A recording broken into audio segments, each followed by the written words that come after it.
After last night, it is now official. Both one seeds in the NHL playoffs from the West and from the East have been eliminated. Both of them in pretty easy fashion as well. The Calgary Flames were eliminated by the Colorado Avalanche 4-1, so 5 games.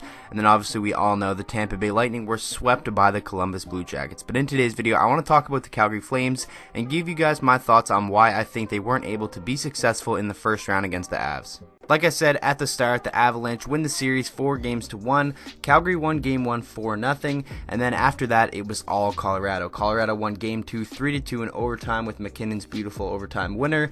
They won Game 3 6-2. They won Game 4 3-2 in overtime once again with Rantanen's overtime winner, and then they won Game 5 last night 5-1. So 2 convincing victories in there, but then also 2 overtime games that really could have gone either way. And I think getting them overtime wins was really huge for Colorado, and it was kind of demoralizing for Calgary. You know, some of those games, Mike Smith had 50+ saves, so I really don't think he was the problem in this series whatsoever. Philip Grubauer definitely did get the better of Mike Smith in terms of the goaltending battle in this series, but in terms of some people saying this series was Mike Smith's fault, that is not the case whatsoever, and that's just my opinion. Yes, he could have been better, but the whole Calgary Flames team just didn't look like themselves and didn't look like the team that we saw in the regular season, and you know, sometimes that happens. Obviously, Johnny Gaudreau had a really tough series with just 1 assist, 1 point, -2 in the 5 games, and he just kind of looked timid out there sometimes.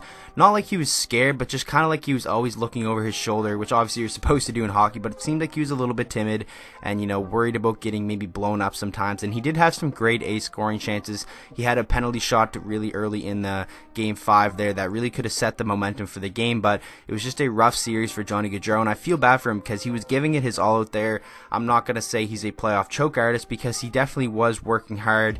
He was doing everything that he was doing in the regular season, really just besides putting the puck in the net and creating offensive plays when they were there. Sean Monahan wasn't fantastic as well, a goal and an assist, 2 points, a +1, so he was kind of average, but you definitely need more from your first line setter. Elias Lindholm, a -5 with just 2 points, and Mark Giordano, a Norris Trophy finalist probably, and maybe even the favorite for that trophy, was a -3 with just 2 points. So obviously the big stars for Calgary didn't really show up in this series, and it was quite the opposite when you look at Colorado. It was like this Calgary team definitely more deep than the Colorado Avalanche, but their depth was really the only people giving them opportunity and offensive chances in this series because their offensive firepower, their big guns on this team, just weren't really getting anything done. And I don't just want to say this is all Calgary choking because they had a phenomenal season. Remember, this is a team that did not even make the playoffs last year, so I don't look at this season as a failure for the Calgary Flames. It was definitely a step in the right direction, and they will most definitely be back next season. I look at the Tampa Bay Lightning now. That was a failure of a season, but it's hardly the case for the Calgary Flames because this was not a playoff team last year. They're still young and they have a lot of good years ahead of them. But like I said, I don't just want to make this video all about what Calgary didn't do. I want to give credit to the Colorado Avalanche because the stars on their team came out to play and they really got their business done in this series and played phenomenal. It seems like the bigger stage, the better Nathan MacKinnon performs, and for a young franchise player like him, that is a very good sign. Mikko Rantanen led the way with 5 goals and 4 assists for 9 points and was a +3. He had a phenomenal series. Nathan MacKinnon, 3 goals, 5 assists, 8 points, an even +- rating. An amazing series for MacKinnon. Tyson Barrie had 5 points and was a +2, and I threw Cale Makar in here because I feel like when he came in, the dynamic of the series really changed, and in my opinion, he made a big difference for Colorado. It was a huge momentum boost. 3 games played for him, a goal and an assist for 2 points, and was a +4. That is tied for a series high with a couple other players on the Avalanche, but Cale Makar really coming in and showing that he's going to be a phenomenal defenseman for the Colorado Avalanche, and remember, they still have a top 5 pick in this up-and-coming draft, so the future of this team is really bright. And then Philip Grubauer, 4 wins, 1 loss, 1.89 goals against, and a .939 save percentage. So he had a phenomenal series as well. It was just an all-around group effort by the Colorado Avalanche, and they just got the job done and had a phenomenal series. Going back to the Calgary Flames to close out this video, I hope fans of the Flames aren't too disappointed. Yes, you would have liked a better outcome in this series, but in my opinion, for the Flames, it was still a really good season. Like I said multiple times in this video, wasn't a playoff team last year, and you make an immediate jump to be the 1 seed in the Western Conference the next season.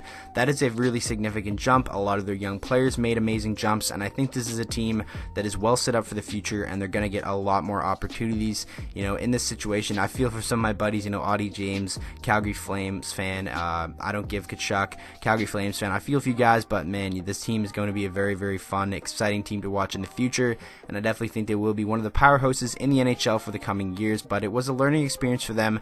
The regular season really means nothing, and it was honestly a learning experience for fans too, because look at Tampa Bay, 62 wins, swept Calgary, 1 seed in the Western Conference, losing 5 games to a wildcard team. It really is crazy, but in my opinion, that is what makes hockey the best sport in the world. It is what makes their playoffs the most exciting, because you don't know who's going to win. It's unpredictable. Anyone can win on any given night, and now the playoffs are wide open. It really is anyone's game, and it really is going to be interesting to see who makes that push and becomes the Stanley Cup champion this year.